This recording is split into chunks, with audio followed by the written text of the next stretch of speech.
Hello everyone, हमेशा की तरह एक नए टॉपिक के साथ इन न्यूज़ में आपका फिर से स्वागत है और मैं हूं आतिफा काजी।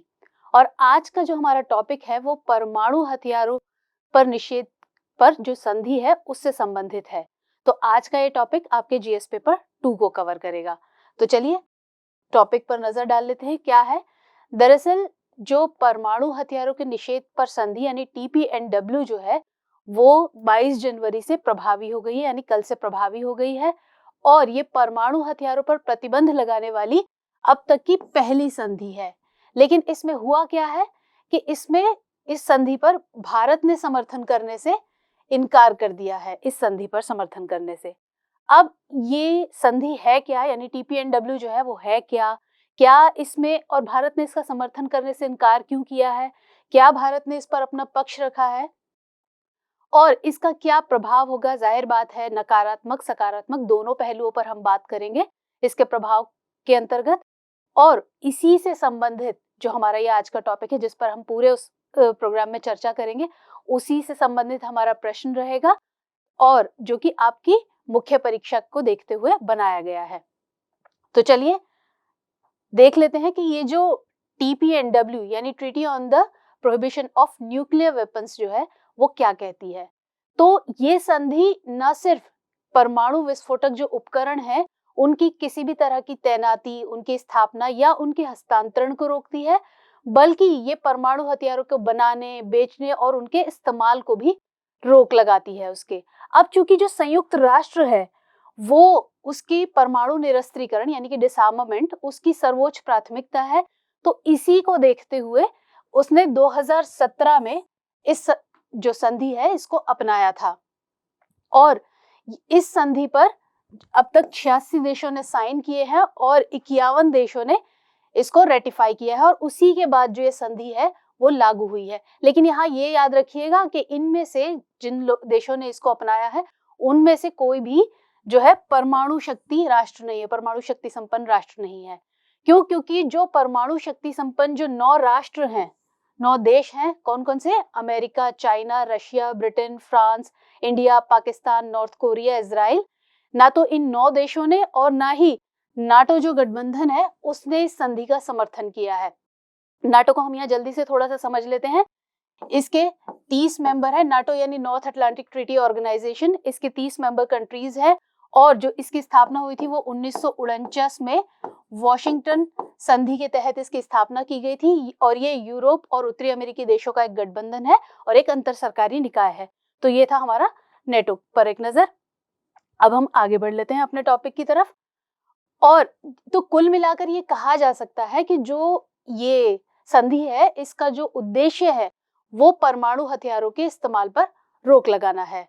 अब यहाँ क्योंकि हम परमाणु हथियारों पर निषेध की बात कर रहे हैं तो यहाँ पर एक और जो संधि है उस पर भी नजर डाल लेते हैं, उस पर भी हमें चर्चा करनी जरूरी है। NPT यानी परमाणु अप्रसार संधि, और अगर इंग्लिश में कहे तो न्यूक्लियर नॉन प्रोलिफरेशन ट्रीटी। तो वो क्या है? तो इसको देखने के लिए सबसे पहले जो है इसके लक्ष्य की बात करते हैं कि ये है क्या, क्या बात कहती है ये। तो इसके 3 प्रमुख लक्ष्य है।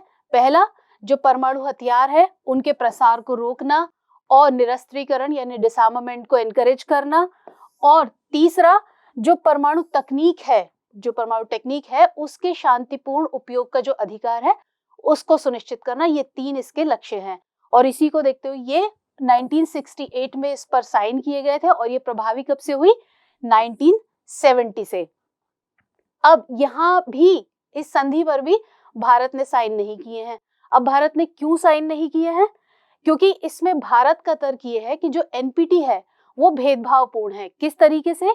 भारत का मानना है कि जो 5 परमाणु शक्तियां हैं, 5 परमाणु शक्तियां कौन कौन सी है? America, China, Russia. अच्छा, यहाँ इस बीच आप मुझे ये बता सकते हैं कि संयुक्त राष्ट्र ने जो न्यूक्लियर अबॉलिशन डे है वो कब मनाया जाता है? संयुक्त राष्ट्र ने उसकी घोषणा कब की और किस तिथि को ये मनाया जाता है? तो आप मुझे इसको कमेंट सेक्शन में इसका उत्तर दे सकते हैं। तो हमारे 3 राष्ट्र हो गए, फ्रांस और ब्रिटेन।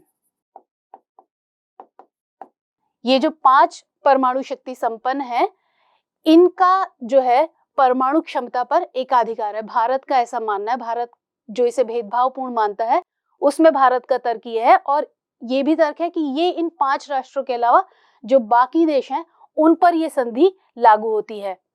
इसके अलावा भारत ने एक और संधि है CTBT यानी comprehensive nuclear test ban treaty, इस पर भी भारत ने साइन नहीं किए हैं, और ये संधि जो है ये भी परमाणु विस्फोट पर प्रतिबंध लगाती है। अब भारत ने जो ये संधि है जो अभी प्रभावी हुई है TPNW, इस पर भारत ने क्या पक्ष रखा है अपना, इसको भी जानना जरूरी है।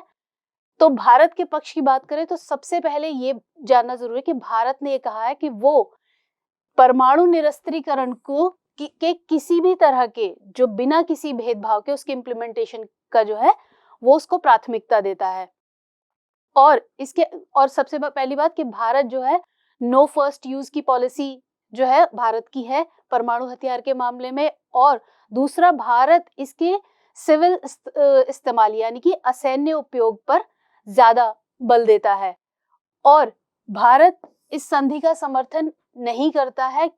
जो ये TPNW है इस संधि का ना तो समर्थन करता है और ना ही इस संधि के जरिए जो भी दायित्व आते हैं उनके लिए बाध्य नहीं होगा, यानी इस संधि से जो भी बातें सामने आती हैं, जो भी ऑब्लिगेशंस आते हैं, भारत उसके लिए बाध्य नहीं होगा। इसके अलावा भारत का ये कहना है कि ये जो नई संधि है ना तो ये व्यावहारिक अंतर्राष्ट्रीय संधि जो है उसमें कोई योगदान देती है, और ना ही इससे कोई नए मानक स्थापित होते हैं, ना ही कोई नए मानदंड स्थापित होते हैं। और इसके अलावा ऐसा किया जा सकता है कि इस जो ये लक्ष्य है इसको चरणबद्ध तरीके से प्राप्त किया जा सकता है, यानी कि जो सभी देश हैं उनकी इसमें सहमति लेकर इसको पूरा किया जा सकता है इस लक्ष्य को। जैसे कि भारत ने परमाणु निरस्त्रीकरण पर अपने मत को जाहिर किया है, और भारत निरस्त्रीकरण पर परमाणु हथियार सम्मेलन पर बातचीत का भी पक्षधर है। ये भारत ने इसमें अपना तर्क रखा है। तो ये बात हुई TPNW यानी treaty on the prohibition of nuclear weapons की। हमने NPT को भी देखा और भारत के पक्ष को भी जाना। अब यहाँ इसका क्या प्रभाव पड़ेगा, नकारात्मक और सकारात्मक दोनों तरीके से, उसको जानने से पहले आप आज का प्रश्न नोट कर लीजिए, फिर हम बात करेंगे प्रभाव के बारे में और उस पर निष्कर्ष देखेंगे। हाल ही में परमाणु हथियारों के निषेध पर संधि को प्रभावी किया गया। परमाणु हथियारों के निषेध पर संधि परमाणु अप्रसार संधि के बीच अंतर स्पष्ट कीजिए, साथ ही उक्त दोनों संधियों में भारत की शामिल न होने के तर्क पर अपनी टिप्पणी करें।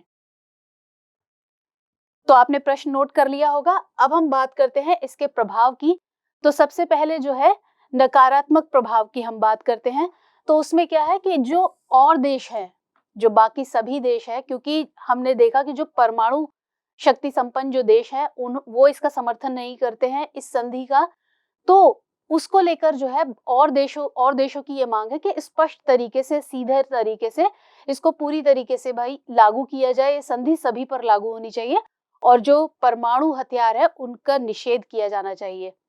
लेकिन अब क्योंकि यहाँ परमाणु शक्ति जो संपन्न है वो इसके अगेंस्ट है, वो इसको समर्थन नहीं दे रहे हैं, तो इसलिए यहाँ पर जो है ये एक चुनौती भी बनकर सामने आई है, और ये इसका एक प्रभाव आगे इसके इम्प्लीमेंटेशन पर पड़ेगा। क्योंकि अगर जो बड़े राष्ट्र हैं वो ही इसके अगेंस्ट रहेंगे, वो ही इसको अपना समर्थन नहीं देंगे, तो इससे इसके इम्प्लीमेंटेशन में भी आगे दिक्कत आएगी। तो कुछ राष्ट्र तो जो है वो इससे बाध्य हो जाएंगे, और जो राष्ट्र इसको समर्थन नहीं दे रहे हैं, इस पे साइन नहीं कर रहे हैं, इसको रेटिफाई नहीं कर रहे हैं, वो इससे अलग रहेंगे और इसके बाध्य नहीं होंगे।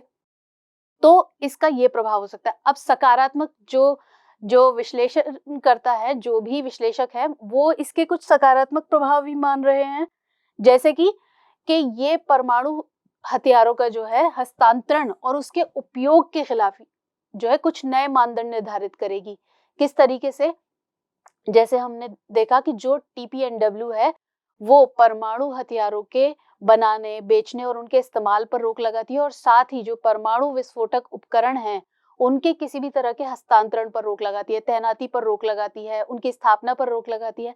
तो जब हस्तांतरण रुकेगा, तो अगर मान लीजिए कोई एक देश जिसके पास आज के ज़माने में जब इतने सारे देशों के पास परमाणु हथियार हैं, तो इससे कहीं न कहीं जिन देशों के पास परमाणु हथियार नहीं है, उनमें डर है। तो वो किसी न किसी ऐसे बड़े राष्ट्र का या तो समर्थन चाहते हैं कि जो जिसके पास परमाणु हथियार है, तो उसकी वजह से कि उनको उसका सपोर्ट मिलेगा, तो जो हस्तांतरण है उसमें, वो रुकेगा अगर, तो इसी तरीके से जो ध्रुवीकरण है राष्ट्रों का, क्योंकि अगर गुट बन जाएँगे, अगर किसी एक गुट में कुछ राष्ट्र हो गए, किसी एक गुट में कुछ राष्ट्र हो गए, लेकिन जो किसी गुट में नहीं है, उसको ज़्यादा खतरा रहेगा और जो गुट में है, उसको भी आज तो इस गुट में है, आज तो किसी उसे एक परमाणु शक्ति संपन्न राष्ट्र का समर्थन प्राप्त है, लेकिन अगर कल को नहीं हुआ, तो क्या होगा? तो जो उसमें एक डर है, इससे वो खत्म होगा अगर ये सब पर लागू होती है तो।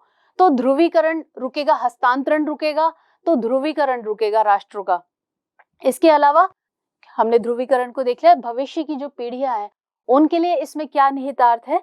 जैसे हमने कहा कि भारत जो है वो असैन्य उपयोग पर बल देता है। असैन्य उपयोग पर किस तरीके से? जो परमाणु तकनीक है, जो परमाणु तकनीक है उसको असैन्य उपयोग में इस्तेमाल किया जा सकता है, बिजली वगैरह में इस्तेमाल किया जा सकता है। और इसके अलावा परमाणु हथियारों की जगह और मुद्दे जो है वैश्वीकरण में, क्योंकि ग्लोबलाइजेशन का जमाना है, तो इसमें और मुद्दों पर ध्यान देने की जरूरत है। जैसे एसडीजी पर काम करें, सतत विकास लक्ष्यों पर काम करने की जरूरत है। संसाधन जो खत्म होते जा रहे हैं, जो संसाधन, उन पर ध्यान देने की जरूरत है। तो इसलिए अगर इस पर बैन लगेगा, इन पर परमाणु हथियारों पर बैन लगेगा, तो जाहिर है जो एक बड़ी रकम जो कोई भी राष्ट्र इस पर खर्च करता है, परमाणु हथियारों के परीक्षण पर, परमाणु परीक्षण पर, तो वो उस पैसे को, उस राशि को जो है किसी और काम में लगा सकेगा, अपने देश के विकास में लगा सकेगा, नागरिकों के विकास में लगा सकेगा। क्योंकि जाहिर है अगर इसका असैन्य उपयोग किया जाता है, जिसका कि भारत समर्थक है, तो असैन्य उपयोग से आने वाली न सिर्फ वर्तमान बल्कि आने वाली पीढ़ियों के लिए भी ये एक अच्छा संकेत हो सकता है और एक अच्छी देन हो सकती है उन्हें।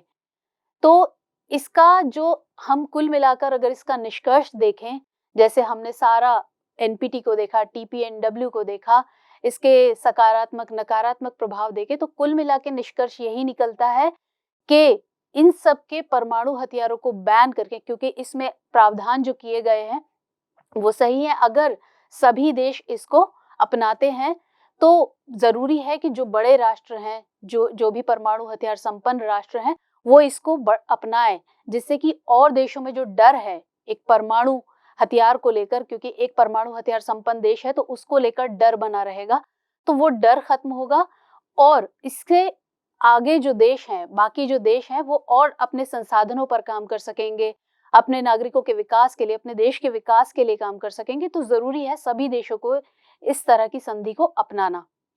तो ये था हमारा आज का टॉपिक। कल फिर मुलाकात होगी किसी नए और इम्पोर्टेंट टॉपिक के साथ। तब तक के लिए इजाजत दीजिए। जय हिंद।